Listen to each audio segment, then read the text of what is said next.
Good morning everyone, this is Jamesh sir and you are most welcome in this video.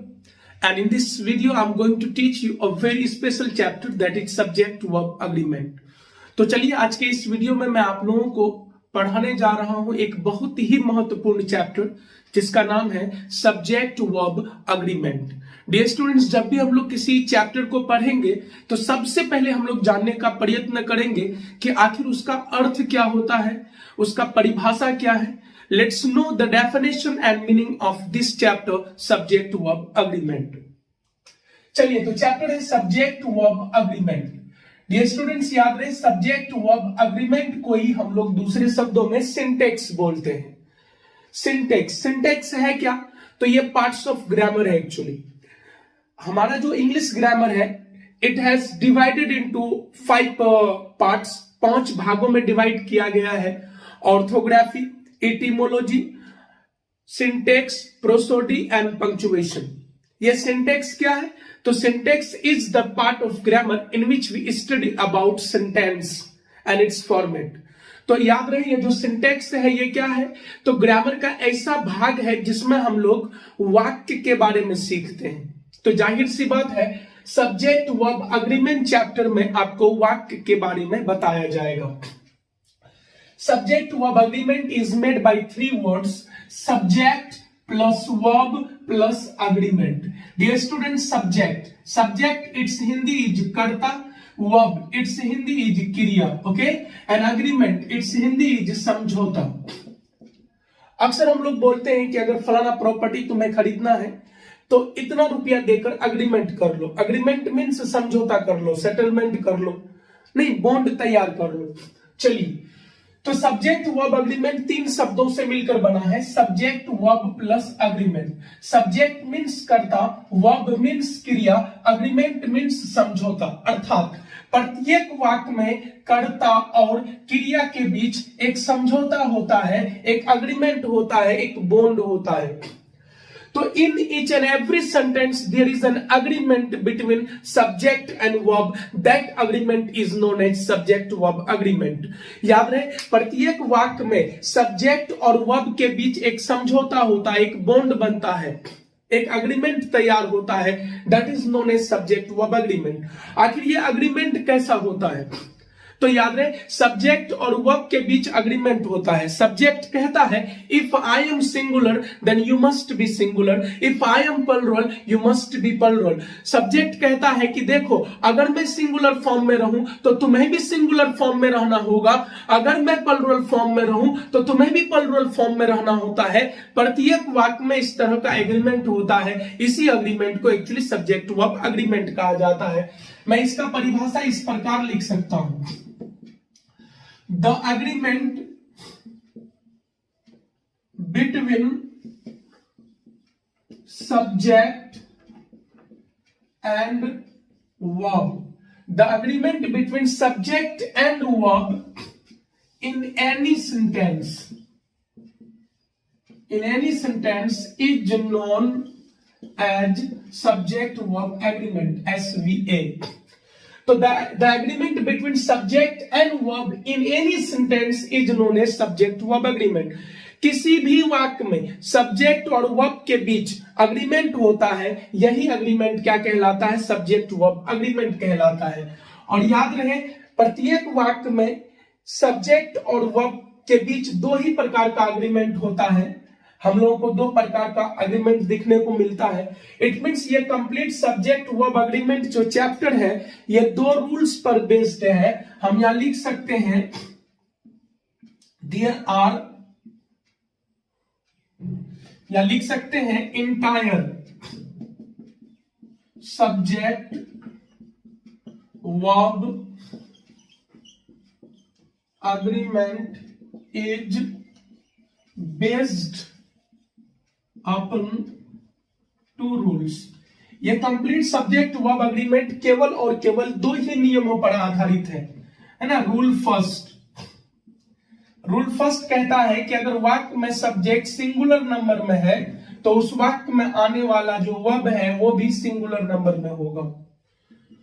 Rule second देखिए क्या कह रहा है। Rule second कहता है कि अगर वाक्य में सब्जेक्ट प्लूरल नंबर में है तो आने वाला वर्ब भी आपका प्लूरल नंबर में ही होगा। तो याद रहे सब्जेक्ट वर्ब अग्रीमेंट में सब्जेक्ट और वर्ब के बीच यही दो प्रकार का अग्रीमेंट होता है, बॉन्ड बनता है। सब्जेक्ट कहता है मैं सिंगुलर तो वर्ब तुम्हें भी सिंगुलर होना होगा। सब्जेक्ट कहता है मैं अगर प्लूरल फॉर्म में हूं तो वर्ब तुम्हें भी प्लूरल फॉर्म में होना होगा। मतलब किसी भी वाक्य में सब्जेक्ट अगर सिंगुलर है तो वर्ब भी सिंगुलर रखना होगा, तब जाकर वो वाक्य सही होगा। किसी भी वाक्य में अगर सब्जेक्ट प्लूरल फॉर्म में है तो वर्ब भी आपका प्लूरल फॉर्म में होगा, तब जाकर वो वाक्य सही होगा। For example, Sita dash going to Patna. Sita dash going to Patna, यहां इज सुटेबल है या आर सुटेबल है? सीता एक है, Sita going to Patna, Sita dash going to Patna. यहां पर सीता जो है एक लड़की का नाम है, एक है, सिंगल है, अर्थात सिंगुलर फॉर्म में है। इस सेंटेंस में सब्जेक्ट सिंगुलर फॉर्म में है तो सब्जेक्ट और वर्ब के बीच बॉन्ड क्या बना है? सब्जेक्ट कहता मैं अगर सिंगुलर हूं तो वर्ब तुम्हें भी सिंगुलर होना होगा। ये दोनों में कौन सिंगुलर फॉर्म में है? आप अच्छी तरह से जानते हैं इज सिंगुलर नंबर में है, आर प्लूरल नंबर में है। तो जब हमारा सब्जेक्ट सिंगुलर है तो आने वाला वर्ब भी सिंगुलर होगा, इसलिए यहां इज सुटेबल है। लेकिन यहीं पर अगर है sentence Ram and Sita dash going to Patna, Ram and Sita dash going to Patna, अब यहां बताइए इज होगा या आर होगा? देखिए राम एंड सीता, राम और सीता दो लोग हैं, सिंगल नहीं है, ये प्लूरल फॉर्म में है। सब्जेक्ट कहता है जब मैं प्लूरल फॉर्म में हूं तो आने वाला वर्ब भी प्लूरल फॉर्म में होगा। ये दोनों में कौन प्लूरल फॉर्म में है? आर है, इसलिए यहां पर क्या होगा? आर होगा। Sita is going to Patna, Ram and Sita are going to Patna. पहला सेंटेंस में सब्जेक्ट सिंगुलर फॉर्म में है, इसलिए बॉन्ड के अकॉर्डिंग यहां पर वर्ब भी सिंगुलर रहना होगा। दूसरा वाक्य में सब्जेक्ट प्लूरल फॉर्म में, इसलिए अग्रीमेंट के अकॉर्डिंग यहां पर प्लूरल वर्ब आना चाहिए, इसलिए यहां पर क्या हुआ? आर हुआ। तो डियर स्टूडेंट्स, प्रत्येक वाक्य में याद रहे सब्जेक्ट और वर्ब के बीच अग्रीमेंट होता है। सब्जेक्ट कहता है मैं सिंगुलर तो वर्ब सिंगुलर, मैं प्लूरल तो वर्ब प्लूरल। यही सब्जेक्ट और वर्ब के बीच का अग्रीमेंट क्या कहलाता है? Subject verb agreement. Dear students, कुछ ऐसे सब्जेक्ट्स हैं जो इस रूल को बिल्कुल फॉलो नहीं करता है, तो आखिर वो सब्जेक्ट कौन कौन है? याद रहे ग्रामर में जो नियमों को फॉलो नहीं करता उसे एक्सेप्शन के अंदर में रखा जाता है। तो याद रहे इस रूल को फॉलो आई और यू नहीं करता है, इसलिए आई और यू को इस रूल का एक्सेप्शन अर्थात अपवाद कहा जाता है। तो चलिए अब जानते हैं हम लोग एक्सेप्शन के बारे में। आखिर वह कौन कौन से सब्जेक्ट हैं, वह कौन कौन सा वर्ड है जो रूल को फॉलो नहीं करता है। याद रहे एक्सेप्शन को हिंदी में हम लोग अपवाद बोलते हैं। तो इसमें अपवाद कौन है? तो आई और यू है। आई और यू इस रूल को बिल्कुल भी फॉलो नहीं करता है। जैसे देखिए आई क्या है? तो आई है आपका सिंगुलर नंबर, सिंगुलर नंबर है, ठीक है। तो आई है सिंगुलर नंबर। रूल के अकॉर्डिंग सब्जेक्ट अगर आपका सिंगुलर फॉर्म में है तो वर्ब भी सिंगुलर होना चाहिए। लेकिन याद है आई है सिंगुलर नंबर में, लेकिन इसका वर्ब जो है ये कभी सिंगुलर आता है तो कभी प्लूरल आता है, अर्थात ये सटीक नियम को फॉलो नहीं करता है।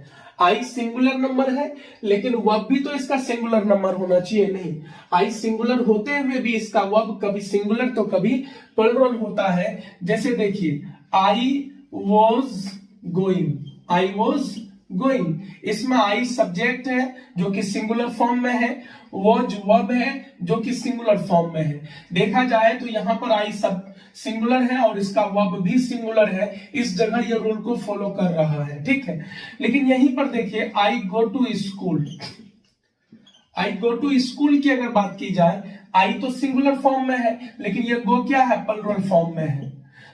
रूल के अकॉर्डिंग जब आपका सब्जेक्ट सिंगुलर हो तो वर्ब भी सिंगुलर होना चाहिए, लेकिन यहां पर आई सिंगुलर वर्ब नहीं लेता है इस केस में, है ना। आई सिंगुलर लेकिन वर्ब प्लूरल है, ये वाक्य सही है। यहां पर आई रूल को फॉलो नहीं कर रहा है, इसलिए आई को एक्सेप्शन के अंतर्गत रखा गया।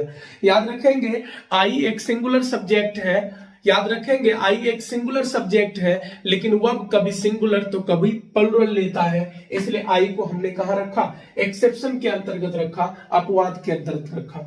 उसी तरह यू की अगर बात की जाए, यू के बारे में बात की जाए तो you as a subject, subject की तरह अगर देखा जाए, सब्जेक्ट के रूप में यू कभी सिंगुलर में रहता है तो कभी प्लुरल में। यू का मतलब कभी एक आदमी होता है तो कभी अनेक आदमी भी होता है।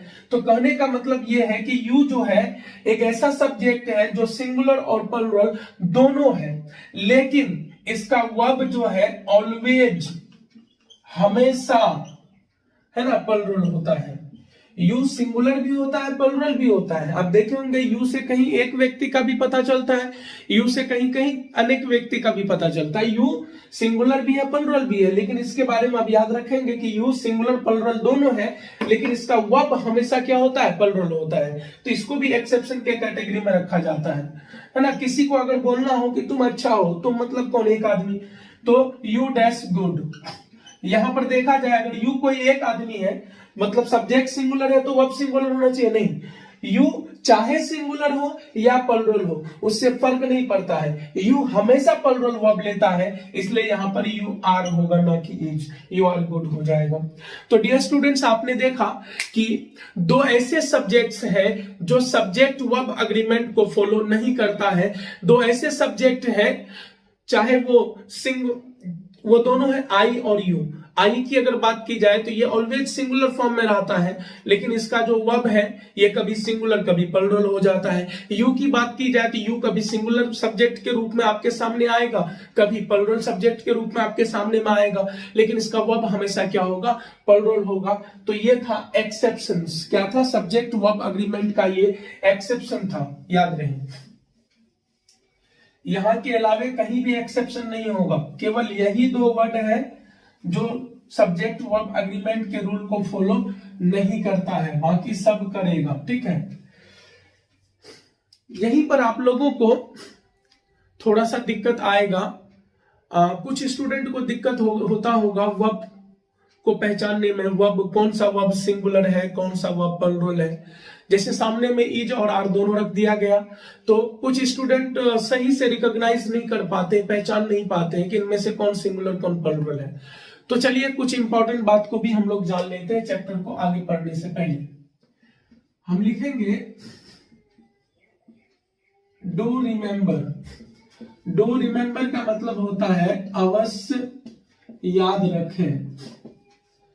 चलिए, तो डू रिमेंबर अवश्य याद रखें। मोस्ट इंपॉर्टेंट बात मैं आप लोगों को बताने जा रहा हूं, डू रिमेंबर अवश्य याद रखें। क्या याद रखना है, तो समझिए पॉइंट ए, किसी भी नाउन में एस ई एस या आई ई एस जोड़ दीजिए। किसी भी नाउन में, किसी भी नाउन मीन्स नेम, किसी भी नाउन में एस ई एस या आई ई एस जोड़ दीजिए, वो नाउन आपका प्लुरल फॉर्म में चला जाता है, किसी भी नाउन में।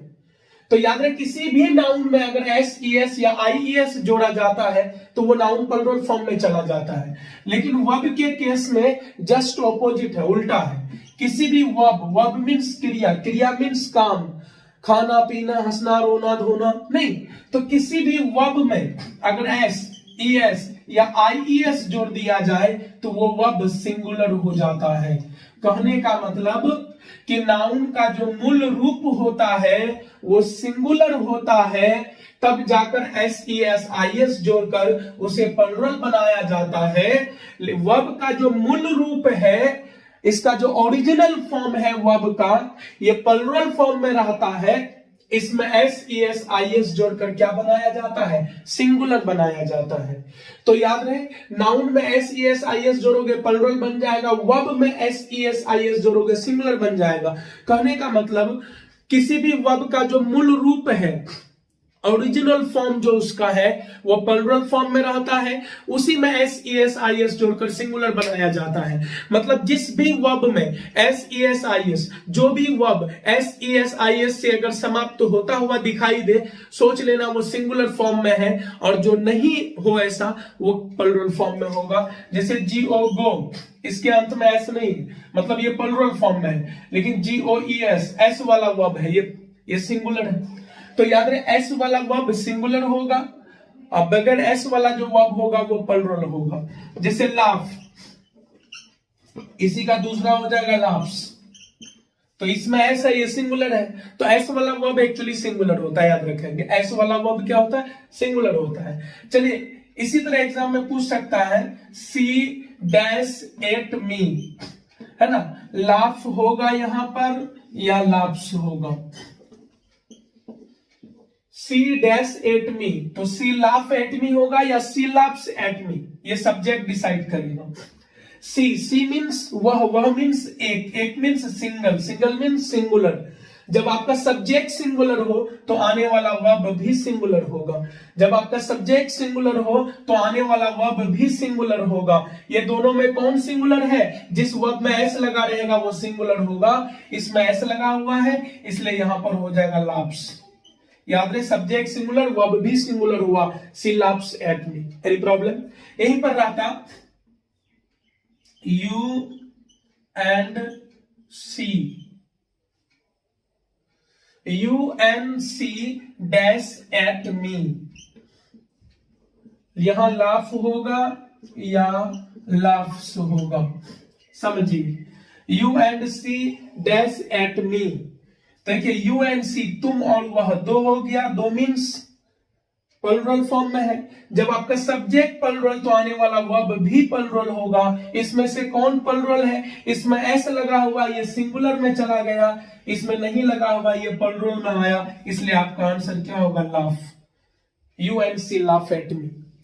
तो ओवरऑल देखा जाए तो किसी भी नाउन में अगर S E S I S जोड़ते हैं तो वो प्लुरल बन जाता है, लेकिन वर्ब में जस्ट ऑपोजिट है। किसी भी वर्ब में एस ई एस या आई एस जोड़ दिया जाए वो वर्ब चला जाएगा आपका सिंगुलर फॉर्म में।